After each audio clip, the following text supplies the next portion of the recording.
All right, I guess we'll go ahead and get started. I am recording this, so we can, people will be able to see it later too. So just quick introductions here. I'm Mary Schreier. I'm the Autism Supervisor for Community Mental Health for Central Michigan. I'm a BCBA Board Certified Behavior Analyst, and we have some of our team joining us today to work with families, give some suggestions on some challenging behaviors, and really the first part of our 4-part series of giving some suggestions. So it looks like we've got both some parents joining us, which I'm really happy to see, as well as some professionals, some people who support our kids just like we do. I think maybe some people from CMH, some OT and PT, speech professionals. So really happy to see the variety that we've got joining us. So Jason will be kind of starting out leading the information that we want to give, and then Courtney's going to add some stuff along the way too. But feel free to join us either through the message board, or if you want to unmute yourself to speak up, you can do that too. But the easiest is probably going to be on the chat board. I will be monitoring that as we're going along. So we'll try to make sure we are watching to see if you've got comments, but then we're also planning to leave a good amount of time the second half so that we can really have some good discussion with parents and professionals about what you're experiencing right now. So obviously this is a whole new world for all of us that we're trying to figure out and navigate and provide the best stuff for the kids that we can. So with that, I will have Jason take over, and he's going to share this, do a share screen, right, Jason? Yeah. Okay. All right. I'm going to show some examples of videos we're going to watch, and then we're going to kind of talk through them. I'm going to talk through them, and if you have questions, put them in the chat. We will come back to them after we go through the videos and discussion. Oops, am I muted? Nope, you can hear me.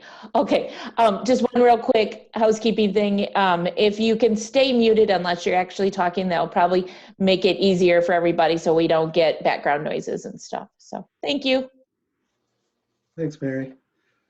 Okay, let's take a look. First, thinking about challenging behavior, we want to specify the behavior we're talking about. So let's look at 3 clips and keep in mind what is the behavior of interest that's going on. And then we're going to talk about what's going on before and after those behaviors. Of course, we'll have to watch an ad. Open. Remember having that feeling for the first time? The first day you opened?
get the gist of that one.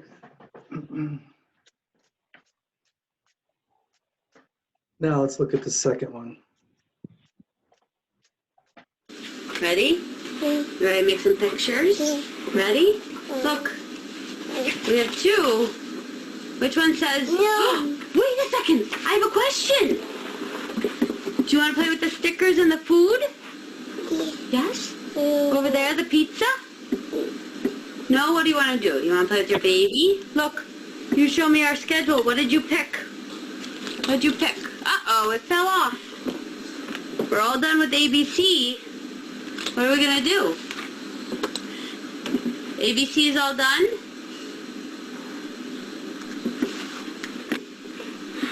Hi. You tell me. Did we do What's the Weather? No, we didn't. What did we do? Oh, spoon. Oh, what? Oh, you see a spoon over there? You want to play with that? You do? You want to pick it up and look at the art book? Yes? Okay, great. Me too. Look, we were all done with ABC, right? So that was all done? Now what is it time for? Work. And then you're going to play with the markers and we can get the spoon and the chicken? No. Right? Okay. So you're going to fix your chair? No. Yeah, you need to pick it up. Do you want to do it or should I help you? No. Yeah, it's time for working. So when you're ready, you'll sit down. Felicity. Hi. When your time for work, you'll sit down. Okay? You ready? Do you want to pick up the chair or should I do it? Oh, okay, great. I'm glad you're choosing to do it all by yourself. Good. Oh, thank you. You're showing me you're ready. You're picking up the chair. You're going to have a little seat. Now you're ready. Good. We're going to do a little work and then you get to play with the markers, right? All right. Ready? Which one says Felicity? That does say Felicity. Okay, on to our third clip. Of toddlers and preschoolers who are showing signs of autism with or without an autism diagnosis. Probably be tomorrow. You need to tell me what's going on, because I don't understand. You keep saying you want to eat at Larkburger, but we just ate at Larkburger. You had 3 French fries and a hamburger. But you did. I can't change the fact that you just ate at Larkburger. So why don't you tell me what your problem is? Then tell me. I don't know why you're crying. You have to tell me. We are going to find But I'm not. You just ate at Larkburger. I'm sure it's good. You can eat there tomorrow. Yeah. There's no reason to eat at multiple food places. Go see person. I want to go now. We are going to mountains. We can go to mountains if you want. We are going to pizza. You just had French fries and hamburger. Why would I take you to pizza? Why don't you ask me something different?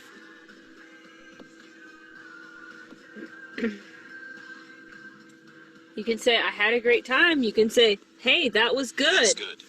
You can say, that was cool. That's cool. Here, look, you have a fast food option where you can talk about your experience. Right? You can say, I like this. You can ask me. You can say, do you like it? I don't think you need to hurt yourself when I don't understand. I'll have some French fries. But you just had French fries and you left. Faith, calm down. Calm down. No, calm down. Calm down and use your words. You need to listen to me. No. Stop. Stop. And listen to me. Okay? You left a whole... Without... Okay, that's hard to watch, but go back to the first one.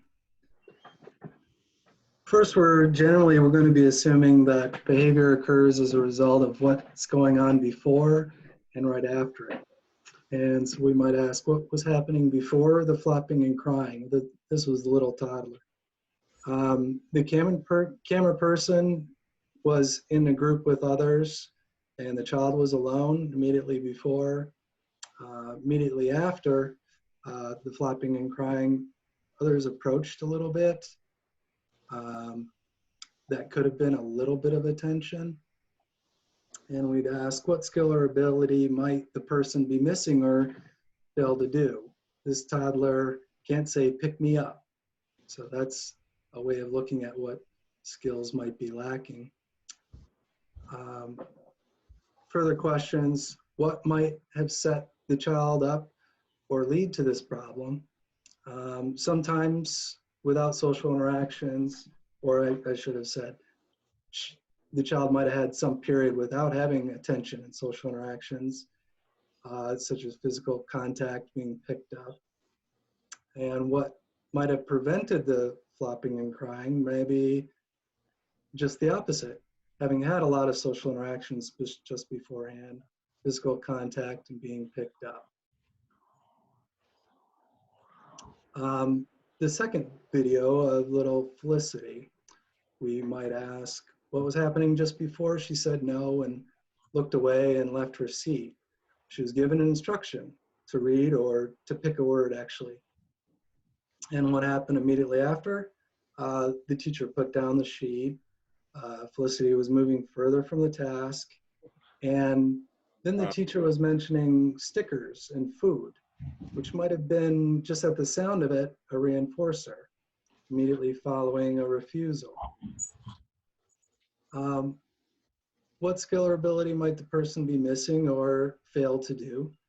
They might have, at that point, not a great ability for sustained capacity, that is just having built up a tolerance for work. She might not have been able to say, I'm getting tired, because she had been doing a lot of work. She was really good at saying no, though, which is a good thing. Further, what might have set her up or led to this problem? We don't know, but she might have just done a lot of work and she might have been getting tired. The hint of the teacher saying, would you like to work for stickers or food, might have meant that there was no incentive or she wasn't motivated. Might have prevented her saying no and leaving her seat. A prompt at that point to ask for a break, or given that choice for a sticker or food before the task was presented. Okay, third video. What happened before? That was Creed in the car. Screamed, bit his wrist, and hit his head. Essentially, there's a lot of things going on. Denied fries seems like the apparent thing that evokes some problem behavior. And what happened after? Well, there was further discussion, further demands. So there's a complication. It might have been a multiple reasons other than just denial of fries. What skill or ability might the person be missing or fail to do? Maybe there were weak requests in his repertoire for other available reinforcers. It looked like he had other requests for other unavailable reinforcers, unfortunately, like pizza. What might have set him up or led to this problem, looking at some of his other videos, understood that he may have been on a medication or there were medical needs. He might have always have an increased appetite. And it might have been an idiosyncratic thing that he got fries just now, but they weren't Five Guys fries, which might have been misunderstood. So what might have prevented it? Might have. Maybe if the denial followed with an immediate prompt, basically to give him what was available instead of further demands and further clarification of the denial. So that was just a quick exercise. It was a little like a descriptive assessment, but just so you know, of course, a functional behavior assessment is a lot more. It could be a combination of structured interview, a lot of specific questions to people who really know the individual. The descriptive assessment would really be a lot of logging of what happens before and the behavior and after, or over a period of time, to give you an idea, context to go forward. And the best case is a functional or experimental assessment where we're really manipulating what's going on in a controlled manner. The next is defining functions. And Courtney, I think, can help us more with that. So I'd like to talk about the functions of behavior. So to back up just for a second, all behavior happens because of one or more of these functions: access, attention, automatic reinforcement, or escape and avoidance. Access refers to when behavior occurs to attempt to gain some sort of attention. And it doesn't necessarily have to be good attention. It can be, maybe a child is talking back to you and the attention that they're getting from talking back is what they're seeking. I'm sorry, I skipped access, didn't I? Access is when behavior is essentially a tool that helps gain access to any tangible item or experiential activity.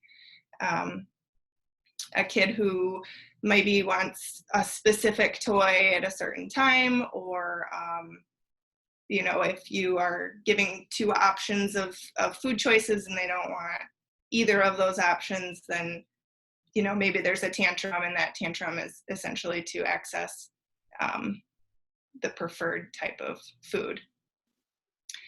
Automatic reinforcement refers to when behaviors are maintained because of the child's own experiences and not necessarily what's happening outside of their body or based on what we do in response to those behaviors.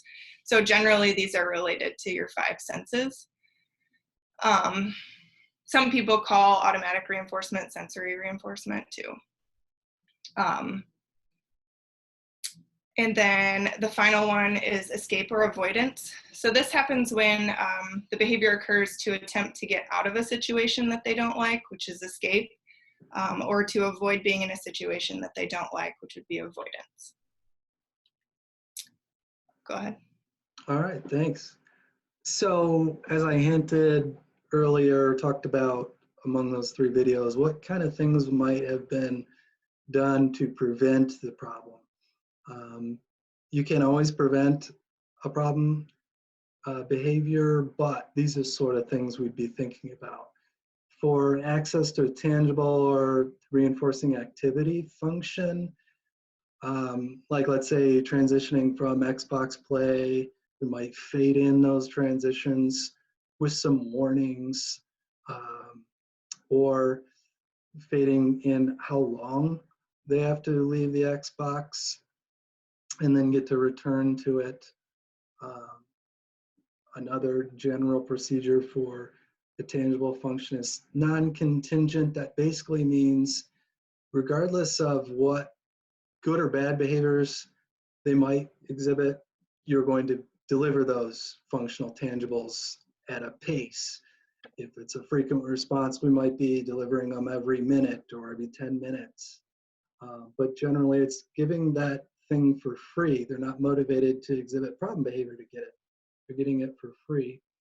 Another way to look at it, here I have dense or satiation, is if you can load them up with access to it, they might get bored with it, basically. And the third one would be similar to the Creed example possibility is you've got to deny some things sometimes, but you can immediately prompt or say, hey, you can do these other things. These are other things available. I think Courtney had an experience of something like that. Yeah, I was going to see if I could jump in there. The other day, my son is 1.5 years, and he has his challenges. And he struggles with transitioning from anything preferred to anything non-preferred, but specifically getting in the vehicle. So when trying to get him in the car, he was playing with a highly preferred toy. My husband went to go get him. It turned into a whole behavior. And then I suggested, why don't you use one of the sticks that's on the ground as a way to kind of replace that. He wants the thing he's playing with, so grab something else that might be just as enticing to him. So he made the stick sound really cool and offered it to him and said, yeah, grab it and take it in the car with you. And then he transitioned a little bit more smoothly to the car. So that's a good example. The next function, things we can do to maybe prevent an attention function problem behavior is, again, delivering attention at a paced amount of time, independent of any other thing they do. A note here is that attention is a pretty broad category.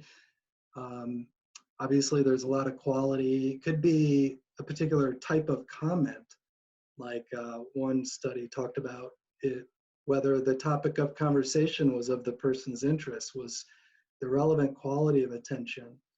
And you've probably heard before, there's certainly research of some individuals that reprimands are actually the more reinforcing quality of attention at times, where you delivered praise, it's not quite as good as that reprimand. But nonetheless, preventive would be to provide particular attention often enough so that the person's just not motivated to get it in another way.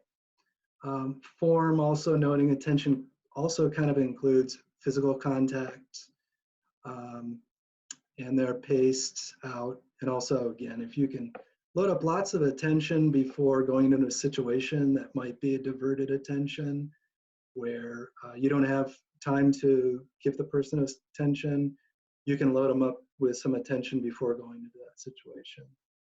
Next.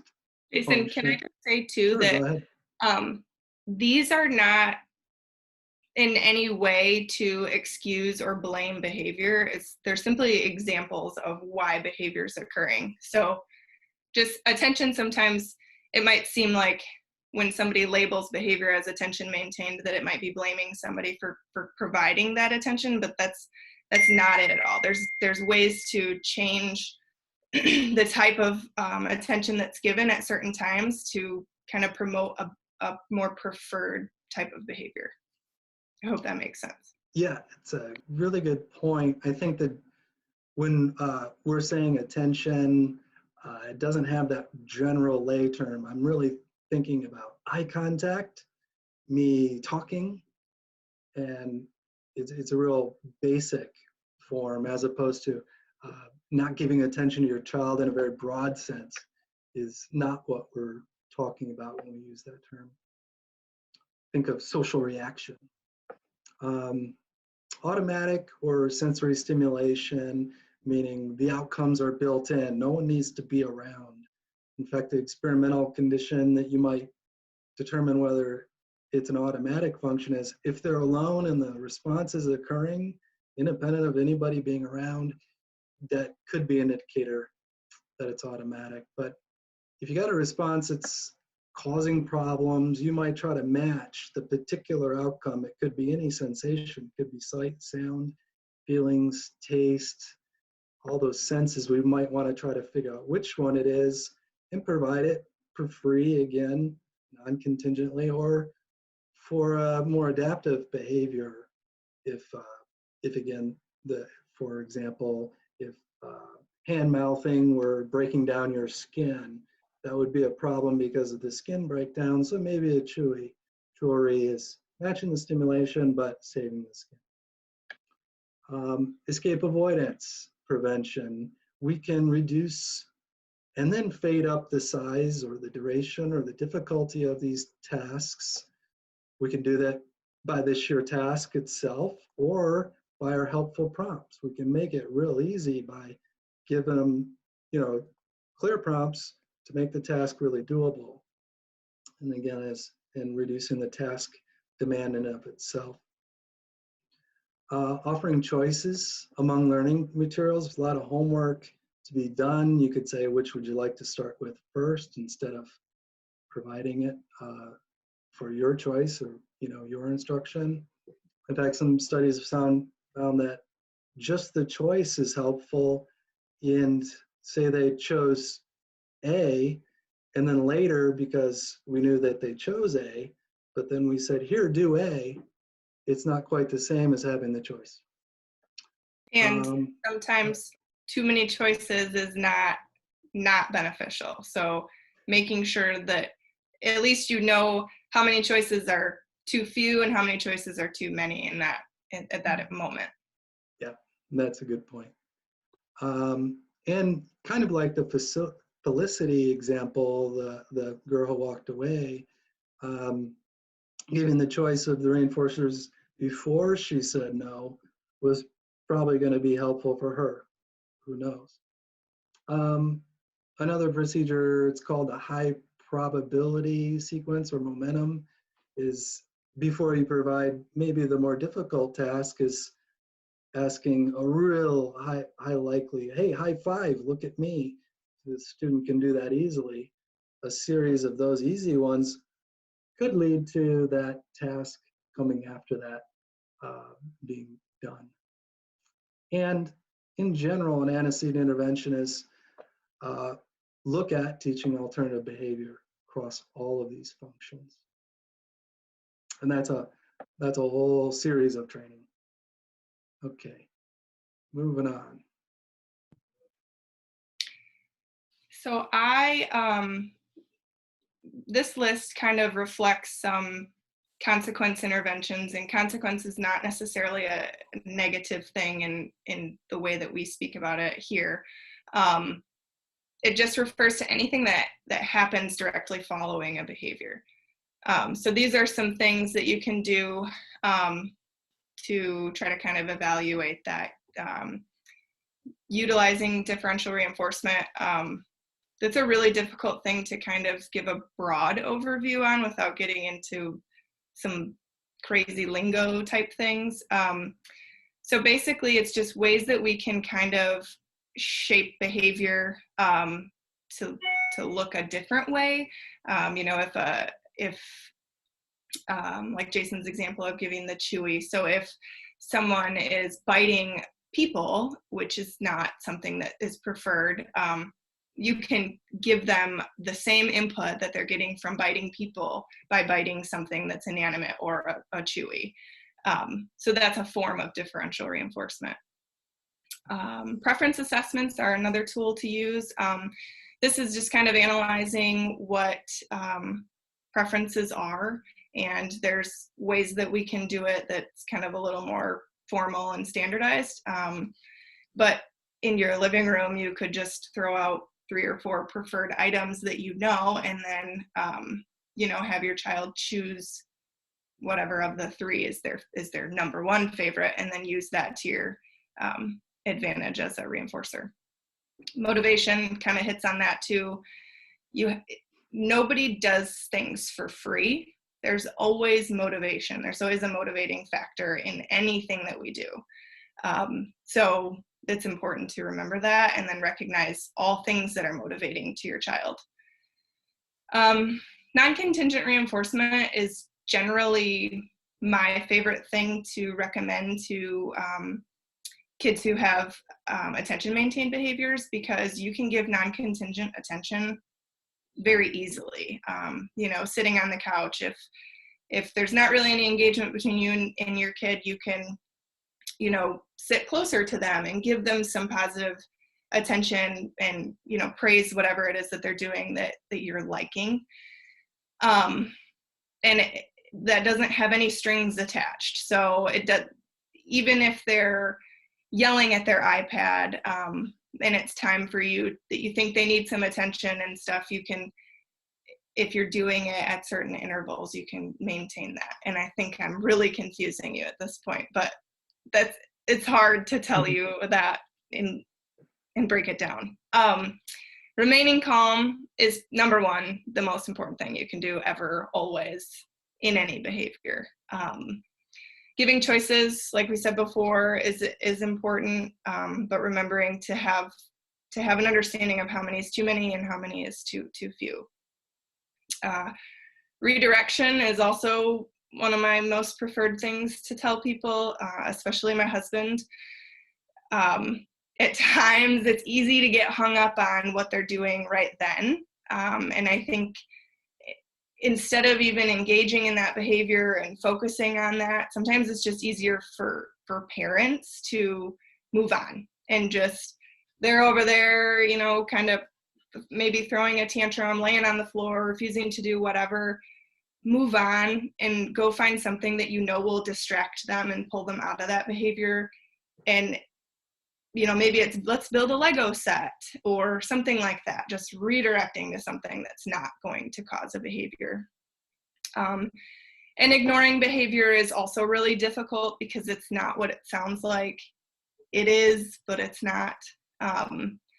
You are ignoring the behavior, but you're doing it with intention. So you're not just neglecting your child. So I think it's important to remember that. But at times, behavior just simply needs to be extinguished, and the best way to do it is ignoring it sometimes. So Yeah, it's a good point, Courtney. I mean, ignoring the behavior that's ongoing, if the attention function, maintain behavior, if that response stops for moments, 5 seconds, that's a good amount of time. Then you can go ahead and move in with the attention or a redirection. So ignoring doesn't mean kind of forever. I think that might be a misunderstanding sometimes. Nice. Before we go into examples from everybody, I'm wondering if we can go back and think about the videos that you showed at the beginning, Jason, and talk about maybe the functions and some of that stuff that could have been done before and done after. So if the two of you could do that. The first example was, where he was flopping and crying on the floor.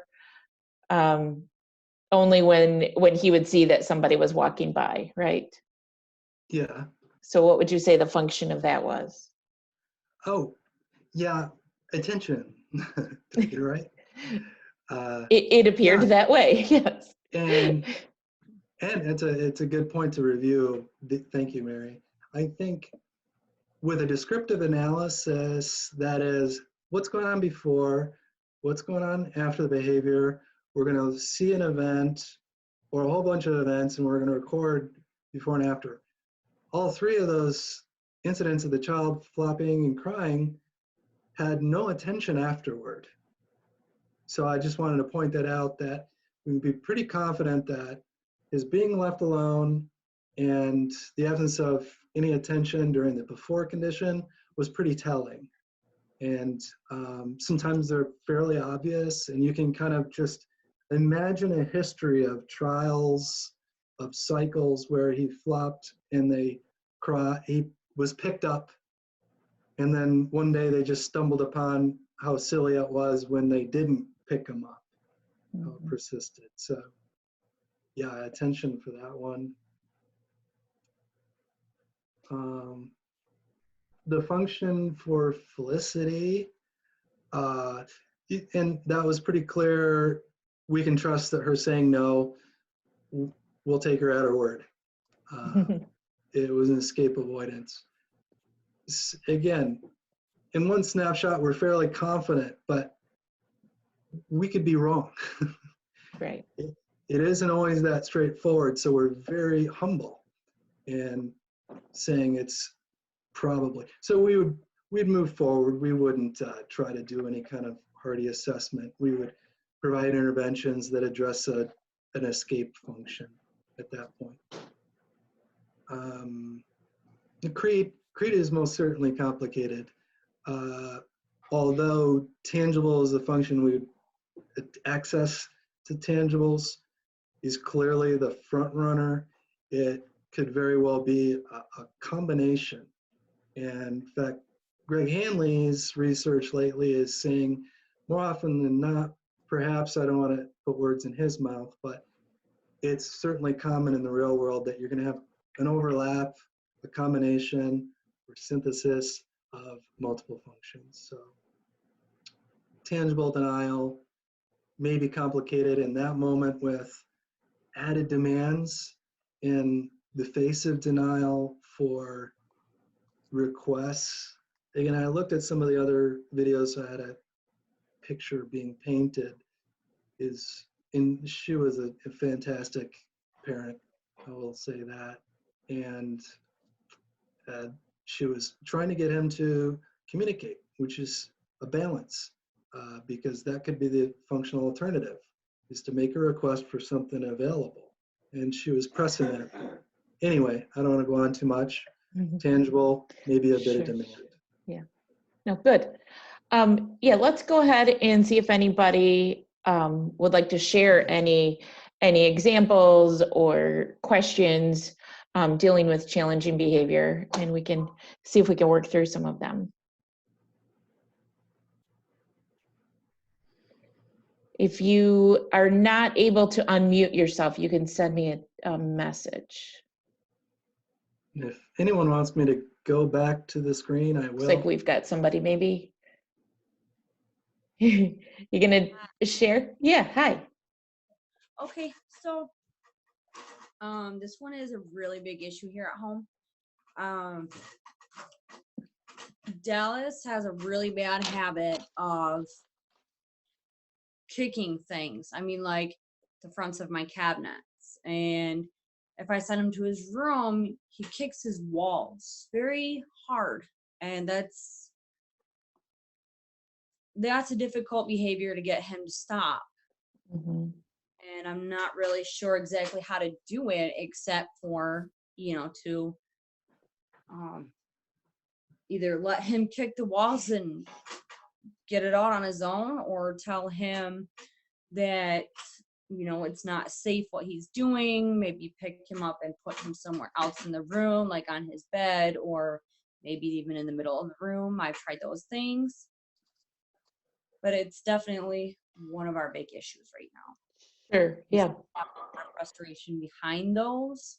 So. And are you seeing it generally occurring following certain demands, certain requests, certain things that you're taking away, anything like that you can pinpoint?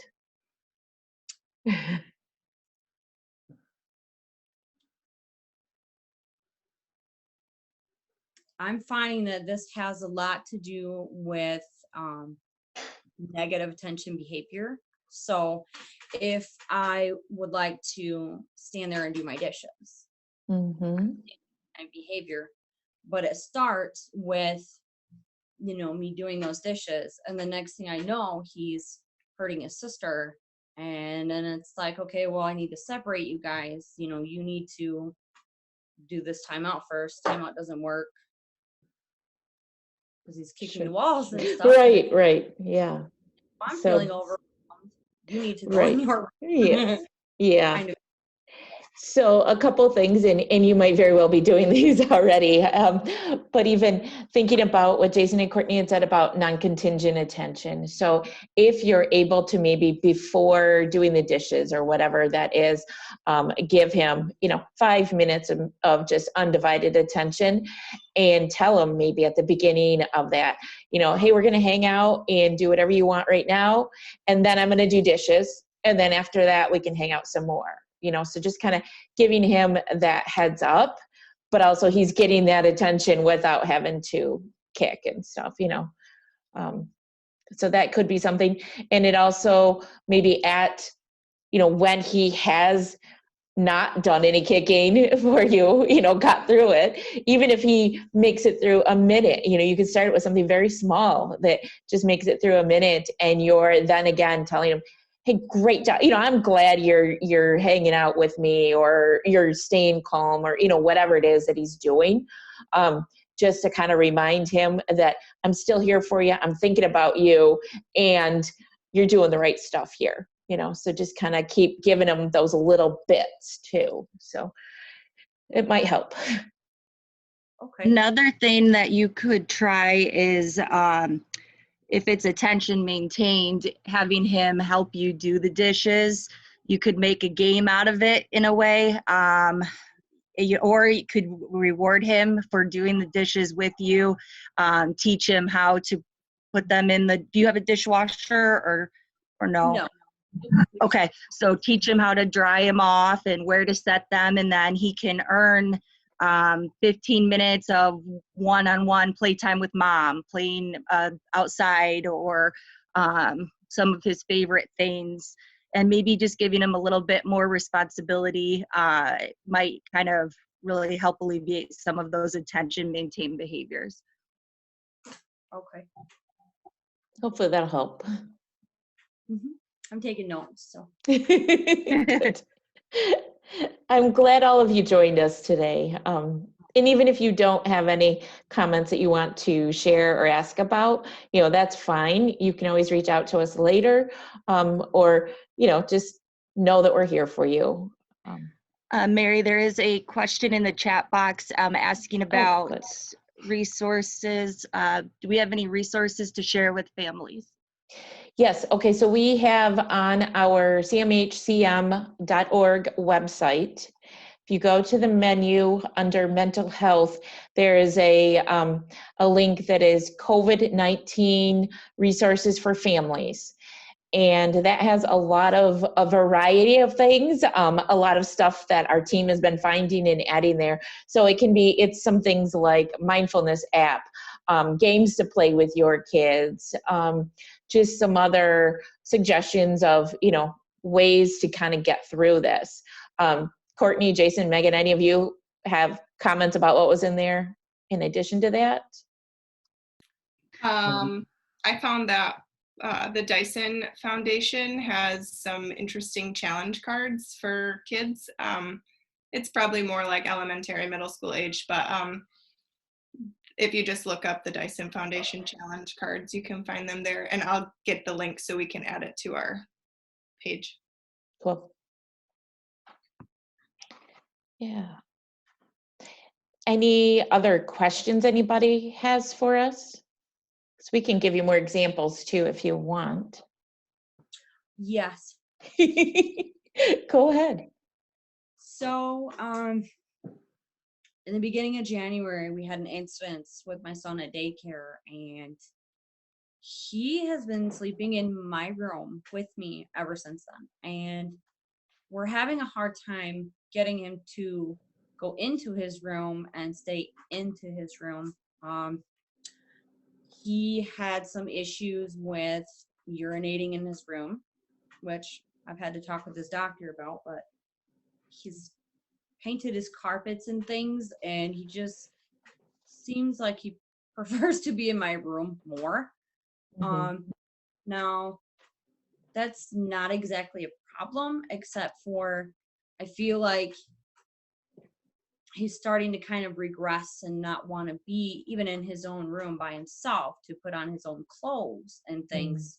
He's so used to having me right there, putting his lotion on and stuff, and kind of just helping him get through that process of putting his clothes on. And is that something you've seen more of since the stay-at-home order? Yes. Yeah. Because he started to become more independent with dressing himself. Yeah. He could be in his room and dress himself by himself. Now I have to be there. He'd be like, I don't want to be alone, or I'm scared in his own room. Yeah. And I think, there's two pieces I'm thinking of here. One is that's not unusual for kids to go through cycles of, wanting to be with you, and also, maybe wanting to sleep in your room for a while, and, some of those pieces. And that if it is more of an issue, I appreciate the fact that you said it's not necessarily a problem, because that's another thing that we always have to look at is this a problem for you? Is this a problem in your family? All of those kind of things too. But, so that's not unusual, and it's something that we could work on, specifically, but also with just the stress that everyone is going through right now. It's not at all a surprise that he's feeling a little more needy, maybe, needing to be with mom and need to see you and stuff. And One of the things that we're reminding parents throughout this too is it's okay to spend that extra little time with them. Maybe they're not going to get the homework done that they wanted, or maybe you're not going to get dishes done today, but giving your child that attention is maybe what is really kind of what's needed for him and you today, so kind of giving yourself a break. Working with the team, I've reminded them of just self-compassion. And I like to remind all of you of that, we need that all the time, but I think even more, it's more critical right now of give ourselves a break. We can all come up with reasons why it's harder for somebody else, or, I should be doing this or that, I'm at home, I should be able to keep the house clean, or, whatever, but give yourself a break because this is extremely difficult for everyone right now. So keep in mind that it is for the kids too. Okay. I think my biggest problem with all of this is anxiety, because I have it bad. And I've actually thankfully had a review for my medication. So I'm seeing Thank goodness. some in that just in the first 2 days. So that's Good. always been my biggest issue, is the anxiety. Yeah. I mean, I'm used to being at home with my kids every day for the last 7 years. So, not ever really leaving home, maybe to the grocery store or something. So staying home is not as much of a difference for you. No, it's just, there's a lot of fear though. Yeah, and there's a lot of anxiety because, I've just started to kind of move away from that stay-at-home mom lifestyle to, being more out in the community, and now we're right back in that same kind of boat again. Yeah. A little different situation, but it's still the anxiety's there. Yeah, I get it. And I would encourage you to look at the resources, because there is an app, a mindfulness app, that is really helpful too. So that might be just something. It's one of those things that I have it on my phone, and it will just occasionally just give me a little reminder. Like the other day, it's tighten your fist and let go. How did that feel? So it just kind of has that second of bringing you back into right now. So that might be helpful for some of you too.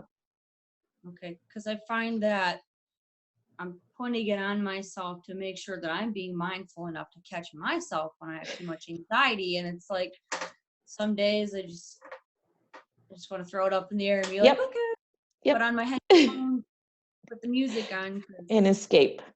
Yep. Yeah. And I can tell you that it's similar for me too. So it's not just you. It's I think that sometimes people say, "Oh, you're behavior analyst. You've got this all figured out." And no, there's some days where I just want to give my kids like $10 and just play your game or something, So we're right there. We're with you. We can be there to support you and support each other. Yep. Okay. Because we do what I like to call a cool 5, and that kind of helps. And sometimes the kids, they take that and they're quiet 10-15 minutes, and I'm like, okay, 10-15 minutes, great. But other times, that's where we're having the issues, where we don't get those 5 minutes. Sure. Yeah, it looks like Tiffany's got a comment too. Let me make sure you're unmuted. There you are. Do you have a comment, Tiffany? Can you hear me? Yeah, I can hear you. Yes, can you hear me? Yes. Okay, I was going to ask for the ignoring the behavior technique for the consequence. You said if it stops for, how long did you say? 5 to 10 seconds? Yeah, I wanted to just painting a picture that it's not really precise. Put this way, reinforcement happens within a second. But as long as there's a pause, you're probably not giving a lot of attention immediately after a response. I think it's important too to remember that.